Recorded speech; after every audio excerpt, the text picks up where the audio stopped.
जो तीनों शरीरों से अपने को अलग माने, पृथक माने,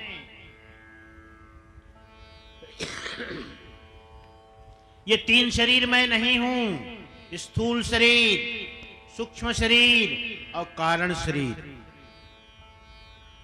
तीनों शरीरों से अपने को पृथक माने, पांच कोशों से अपने को अलग माने। स्थूल शरीर जागृत अवस्था, सूक्ष्म शरीर स्वप्न अवस्था, तो जागृत अवस्था और सूक्ष्म शरीर, स्थूल शरीर, जागृत अवस्था, अन्नमय कोश। सूक्ष्म शरीर, स्वप्न अवस्था, मनोमय कोश। मनोमय कोश को ही विज्ञानमय कोश कहते हैं और प्राणमय कोश भी कहते हैं। मनोमय कोश को प्राणमय कोश भी कहते हैं और विज्ञानमय कोश भी कहते हैं। कारण शरीर, सुषुप्ति अवस्था और आनंदमय कोश। तो तीन शरीर और पांच कोशों से अपने को अलग माने, मैं इससे भिन्न हूं, यानी स्थूल शरीर, सूक्ष्म शरीर, कारण शरीर, तीनों शरीर से अपने को अलग। उसके बाद अन्नमय कोश, मनोमय कोश, प्राणमय कोश, विज्ञानमय कोश, आनंदमय कोश, पांच कोशों से अपने को अलग माने। और अलग मान करके जब आप अलग मानोगे तो होगा क्या, इन शरीरों से जो जुड़ाव होता है, इन शरीरों से जो तादात्म्य होता है, उसके कारण हमारा अहंकार जगता है। मैं भाव, मैं पना। तो जब हमारा मैं पना मिट जाता है, हम ये मानते हैं हम इससे अलग हैं, हम ये नहीं हैं, हम शरीर नहीं है भाई। हाँ, संत जन इसीलिए कहते हैं, जो ज्ञानी संत होते हैं, मैं भोजन नहीं करता, शरीर भोजन करता है।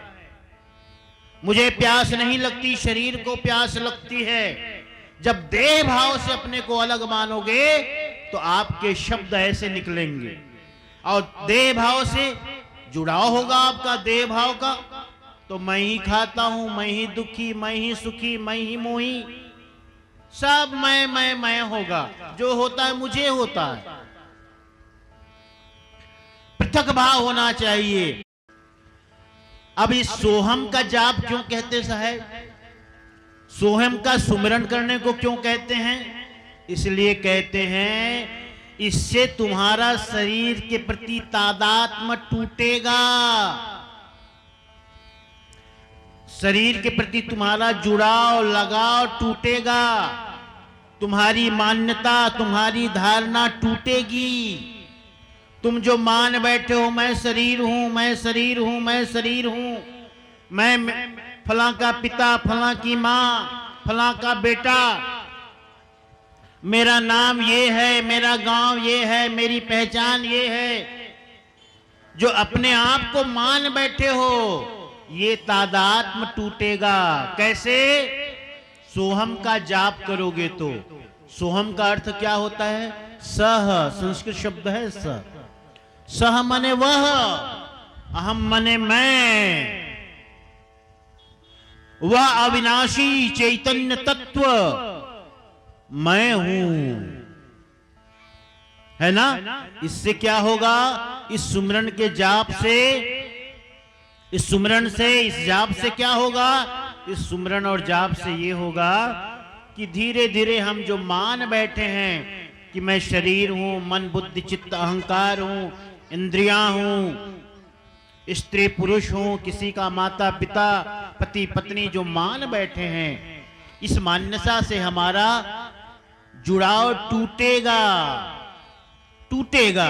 और हम मानेंगे, निरंतर जब जाप चलता रहेगा तो एक दिन हम अपने आप को शरीर से अलग कर पाएंगे। और ये शरीर से जुड़ाव ही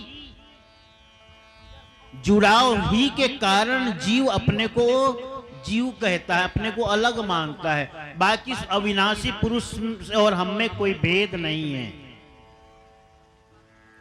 उनमें और हम में कोई भेद नहीं है। है ना। और यही जो हमारी मान्यता है, जिसके कारण हमारा संबंध टूट गया, जासो नाता आदि का बिसर गया सो ठोर। जो आदि पुरुष से जो हमारा संबंध है, वह संबंध विच्छेद हो गया इस मान्यता के कारण। तो इस मान्यता को तोड़ने के लिए ये सुमरन बताया गया संध्या पाठ के अंतर्गत।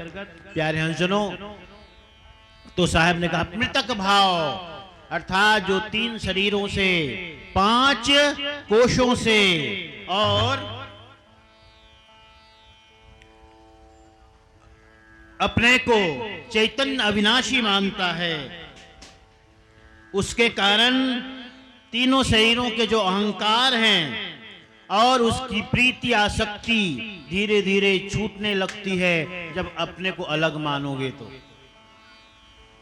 और यही मृतक भाव है, अर्थात चैतन्य का भाव होने लगता है और शरीर का अभाव होने लगता है। चैतन्य का भाव यानी चैतन्य हूं मैं, चैतन्य हूं मैं, अविनाशी तत्व हूं, ये भाव होने लगता है। और मैं शरीर हूं, किसी का पिता पुत्र हूं, ये इसका अभाव होने लगता है। ये है मृतक भाव। तो मृतक भाव कौन धारण कर सकता है? यहां पे साहब ने एक बड़ी सुंदर बात बताई है धर्मदास साहब को। मृतक भाव है कठिन धर्मनी, लहे बिरला शूर हो, कादर सुनती तन मन दहे, पीछे चितवत कूर हो। ये सही शिष्य आप संहारे, ताव सही गुरु ज्ञान को, लहे भेदी भेद निश्चय जाए दीप अमान को। अमान मने सतलोक, अमान दीप का मतलब सतलोक। कहते भाई मृतक भाव को प्राप्त करना भी सरल नहीं है, कठिन है धर्मनी। हे धर्मदास जी, मृतक भाव को प्राप्त करना कठिन है।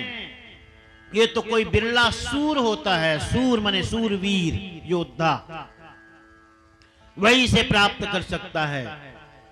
कादर यानी कायर, कायर तो बस सुनते ही कांपने लगता है, उसका तन मन कांपने लगता है, हमसे नहीं होगा भाई, हमसे नहीं होगा,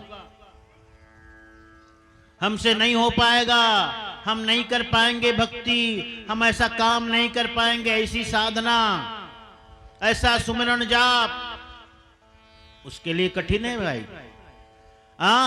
और वो तो पीछे का रास्ता देखता है किधर से भाग जाऊं मैं। जो सूरवीर होता है वो नहीं भागता, लेकिन कायर तो पीछे पलट के देखता है, हटो झंझट, ये कौन पड़े इस झंझट में, अपना पीछे के रास्ते से निकल लो, निकल लो। ऐ भाव से वो पीछे पीछे देखता है कि कहीं जाने का रास्ता है, वापस क्या। लेकिन जो सूरवीर होता है आगे ही बढ़ता है, आगे ही बढ़ता है।